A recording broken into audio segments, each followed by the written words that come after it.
Почитувани граѓани, почитувани медиуми, дебакал на економијата на Мицкоски. Граѓаните осиромашуваат, мерки нема. Поминаа 60 дена од почетокот на кризата на Блискиот Исток, а Мицкоски не презеде мерки за заштита на стандардот на граѓаните. Помина и Великден, иако Мицкоски најавуваше после празниците нови мерки, повторно излажа. Наместо мерки, продолжија поскапувањата. Се случи тоа што предупредувавме, дека цените на нафтата, иако се намалат, цените во маркетите, продавниците и пазарите ќе останат високи. Скапите цени на храната и на основните производи секој деневно ги празнат џебовите на граѓаните. Последните податоци на Државниот завод за статистика покажуваат дека зеленчукот е поскапен за над 38%, овошјето за над 10%, а продажните цени во земјоделството за 23%.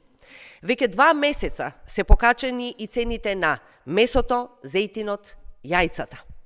Ова, почитувани, не се обични бројки, туку секојдневие на граѓаните со празни фрижидери и празни џебови. Со Мицкоски животот на граѓаните станува се потежок. Народот нема пари. СДСМ понуди конкретни решенија за намалување на ДДВ за храна на 0%, намалување на акцизите, намалување на ДДВ за горивата на 5%, намалување на патарините. Сега истите овие мерки ги најавува владата, ама во фази доцна и половично. Додека владата на Мицкоски го штити бизнисот и не презема мерки, Хрватска веќе воведе цел пакет мерки и поддршка за земјоделците и рибарите. Ирска дава конкретна помош за ранливи категории, дури една Германија намалува акцизи и дава финансиска помош.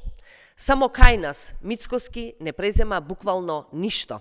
Чекање, анализи, калкулации и лаги. Мицкоски се фали со трета економија во Европа, а во реалноста тотален дебакал на економијата.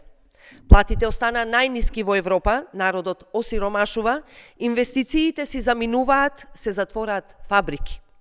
Странските инвестиции паднаа за 60%, од 1,255 милиарди евра во времето на СДСМ на само 467,5 милиони евра сега. 180 милиони евра заклучно со минатиот месец беше долгот за поврат на ДДВ кон компаниите. Десеттици фабрики се затворени, а над 1500 работници останаа без работа само во изминатиот период. А за животниот стандард најдобро сведочат празните фрижидери на граѓаните. Реалноста боли, народот осиромашува. Потребни се итни мерки веднаш за намалување на цените, поддршка на ранливите граѓани и поддршка на економијата. Ви благодарам.